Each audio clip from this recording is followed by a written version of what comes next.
A Bird Came Down the Walk by Emily Dickinson, 1830 to 1886.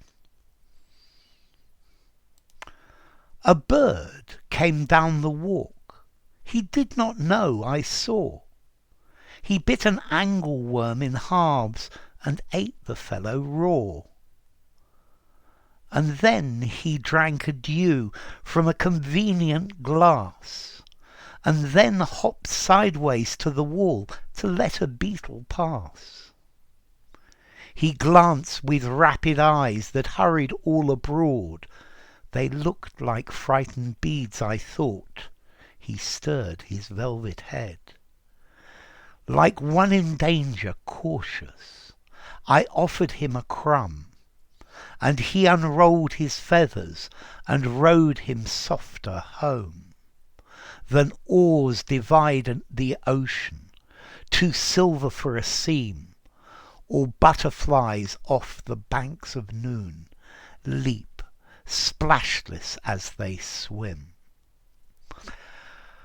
Okay, this poem is by Emily Dickinson. She came from Amherst, Massachusetts, and the people who knew her in her lifetime knew her as a very skilled gardener. And she wasn't known at all for her poetry, and only after her death did she become famous for her poetry. So, what's this poem about? Okay, this is a poem that gives you an image of a little bird. I think she's sitting there and this bird alights near her, and she describes the bird, and I think the poem is showing the freeness, the freedom of nature, that the bird walks from place to place, making its life and doing the things that it needs. And I think she describes very clearly the bird. And then there's a lot of imagery with flying and going through water, that she sees the two things very similarly. Now, Emily Dickinson is very famous for her poems about death, and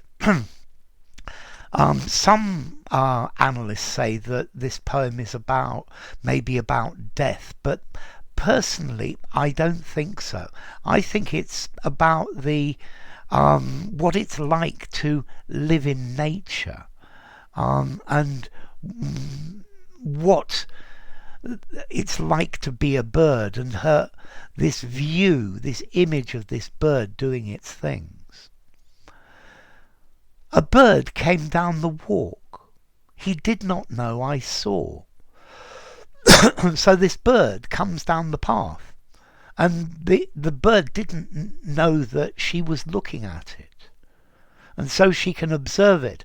And I think the bird, when it's unobserved, when it thinks it's unobserved, behaves very naturally and much less cautiously. And here is the bird in all its nature. He bit an angleworm in halves and ate the fellow raw. So the bird bit it in two and ate it without having to cook it, without all these human things of cooking it. The worm was there, it bit it in half and it ate it. And then he drank a dew from a convenient grass. And then the bird's thirsty and there is dew on the grass. And the bird drinks this dew from the grass because it's convenient, because it's there. And then hopped sideways to the wall to let a beetle pass. So it then sees a beetle scurrying along, and it moves sideways to let the beetle go through. And the bird is living its life, just doing the things that birds do. He glanced with rapid eyes that hurried all abroad. So the bird then started to look round. I think the bird is starting to realise that she's there. And he's looking everywhere just to make sure, because being a bird is dangerous and there might be a predator out there. They looked like frightened beads, I thought. He stirred his velvet head. So here we have a simile likening the bird's eyes to black beads that are moving around. And we do say beady-eyed like a bird.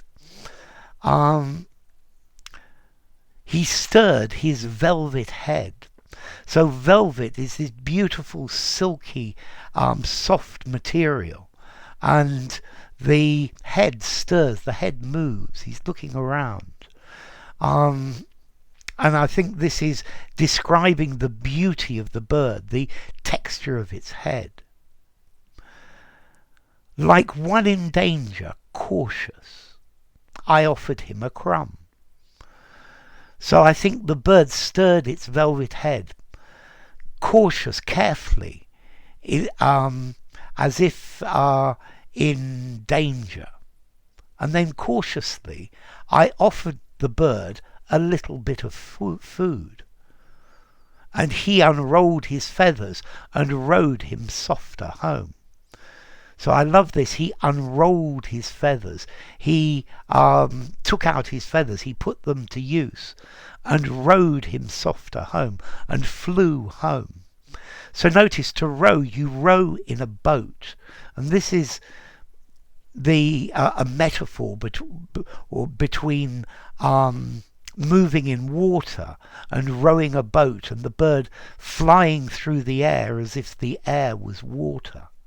And effectively, air is to a bird as water is to a fish. And he opened his feathers and softly flew home.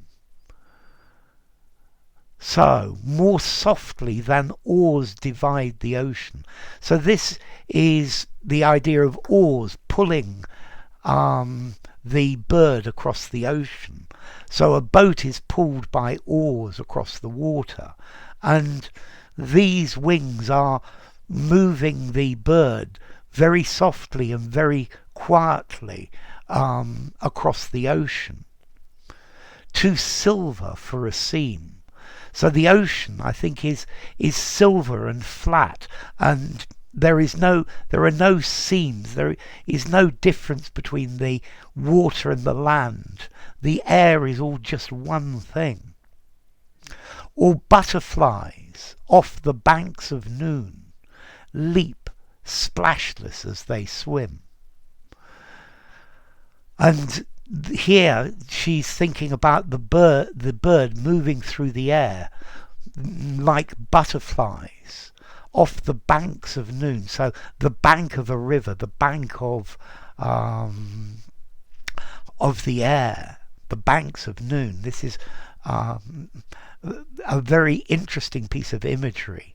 Leap, so the butterflies leap, splashless, not making any splashes as they swim through the air. So we've got this link between the flying through the air and swimming through the ocean, or rowing through the ocean. So enough. If you enjoyed the video, give it a rating, subscribe to my channel, and I will see you soon. Bye for now. Emily Dickinson, A Bird Came Down the Walk.